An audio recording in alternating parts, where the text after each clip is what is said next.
Setelah undang-undang omnibus yang dijuluki sebagai undang-undang sapu jagat itu disahkan, saya dapat menyimpulkan bahwa cengkeraman ekonomi asing di negara kita makin kokoh, dan di masa-masa mendatang baik rezim dan rakyat kita semua akan jadi bangsa kacung. Saya tidak heran kalau para kacung asing itu akan berteriak kencang seolah-olah tidak ada yang salah dalam undang-undang itu. Para buzzers dengan bayaran uang haram akan memeras pikiran untuk mencari-cari pembenaran buat sesuatu yang jelas-jelas merugikan kepentingan bangsa sendiri.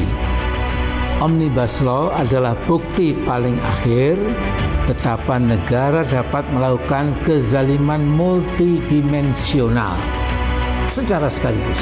Saya tidak akan mengulangi betapa kaum buruh kita bakal lebih menderita karena outsourcing dapat menggusur kehidupan buruh sesungguhnya.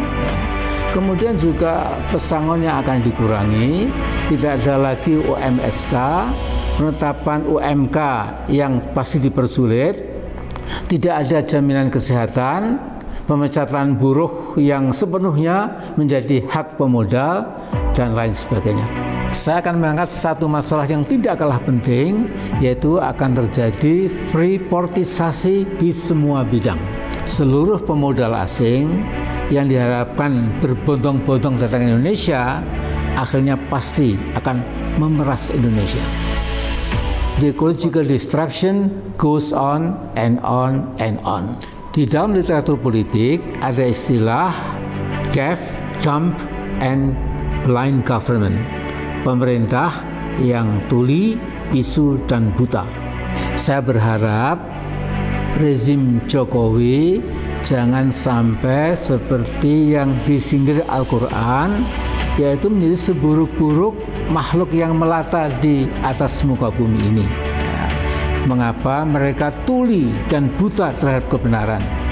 Bahkan mereka berani menantang dan melawan kebenaran. Ini ada di Al-Anfal ayat 22. Pak Jokowi, cabut segera undang-undang yang berbahaya itu. Karena Anda adalah pemrakarsa utama dan pertamanya.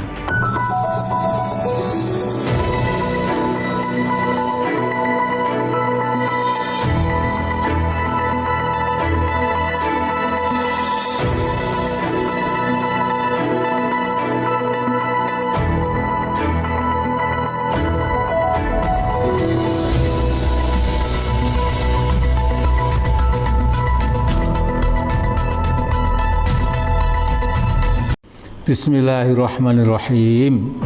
Penjajahan ekonomi asing makin sempurna. Jangan pernah dilupakan, pemrakarsa Omnibus Law Indonesia itu adalah Pak Jokowi sendiri, sementara DPR RI sebagai tukang stempel kemauan eksekutif adalah penanggung jawab yang kedua. Lagu miris Omnibus Law itu menyanyikan Pak Jokowi sendiri ketika pelantikannya pada 20 Oktober tahun 2019 yang lalu, setahun yang lalu. Di beberapa negara yang pernah menerapkan Omnibus Law itu, masyarakat di negara-negara itu menjulukinya sebagai Big Ugly Law, undang-undang dengan kejahatan besar. Umumnya negara-negara tersebut walaupun resminya masih memegang demokrasi, tetapi oleh banyak pengamat dan sebagian politisi, Omnibus Law atau Big Ugly Law itu sebagai praktek otoriterisme. Inilah yang terjadi di Indonesia, tetapi skalanya paling besar dibandingkan dengan negara-negara yang pernah mempraktekkan Omnibus Law itu. Setelah undang-undang omnibus yang dijuluki sebagai undang-undang sapu jagat itu disahkan, saya dapat menyimpulkan bahwa cengkeraman ekonomi asing di negara kita makin kokoh, dan di masa-masa mendatang baik rezim dan rakyat kita semua akan jadi bangsa kacung. Saya tidak heran kalau para kacung asing itu akan berteriak kencang seolah-olah tidak ada yang salah dalam undang-undang itu. Para buzzers dengan bayaran uang haram akan memeras pikiran untuk mencari-cari pembenaran buat sesuatu yang jelas-jelas merugikan kepentingan bangsa sendiri. Omnibus Law adalah bukti paling akhir betapa negara dapat melakukan kezaliman multidimensional secara sekaligus. Saya tidak akan mengulangi betapa kaum buruh kita bakal lebih menderita karena outsourcing dapat menggusur kehidupan buruh sesungguhnya. Kemudian juga pesangonnya akan dikurangi, tidak ada lagi UMSK, penetapan UMK yang pasti dipersulit, tidak ada jaminan kesehatan, pemecatan buruh yang sepenuhnya menjadi hak pemodal, dan lain sebagainya. Saya akan mengangkat satu masalah yang tidak kalah penting, yaitu akan terjadi freeportisasi di semua bidang. Seluruh pemodal asing yang diharapkan berbondong-bondong datang ke Indonesia, akhirnya pasti akan memeras Indonesia. Freeport-McMoRan sudah lama bercokol di Papua dan bisa berbuat apa saja seperti negara dalam negara. Dari rezim Soeharto sampai rezim Jokowi, penghancuran lingkungan, penipuan pajak, dan pelanggaran HAM tidak pernah disentuh oleh pemerintah Jakarta. Saya kadang-kadang bingung, DNA macam apakah yang sesungguhnya itu ada dalam tubuh bangsa Indonesia?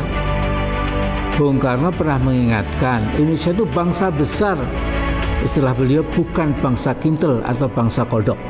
Mengapa rezim Jokowi dan DPR tega memproduksi Omnibus Law tanpa memperhatikan kepentingan rakyat? Sebagian investor global bernurani berteriak keras bahwa undang-undang bahaya itu sesungguhnya tidak diperlukan. Mengapa?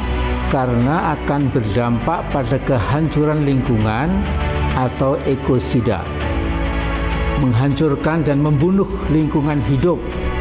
Reuters memberitakan ada 35 investor asing yang mengingatkan Indonesia jangan nekat mengesahkan undang-undang yang diprakarsai oleh Presiden Jokowi itu.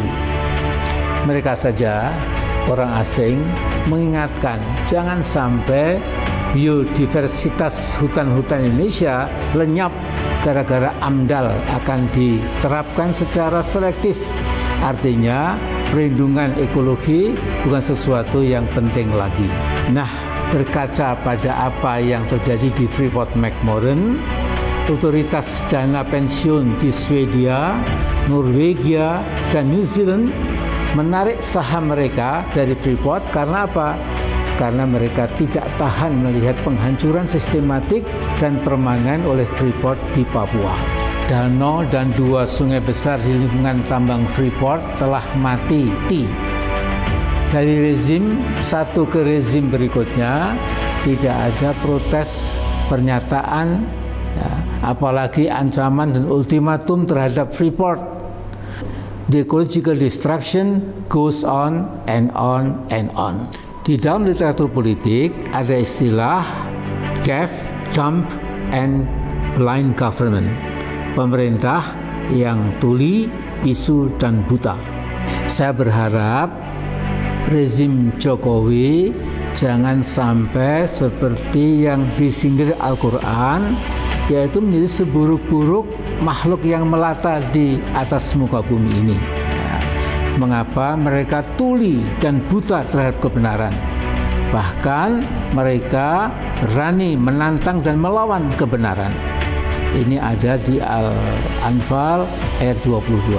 Pak Jokowi, cabut segera undang-undang yang berbahaya itu. Karena Anda adalah pemrakarsa utama dan pertamanya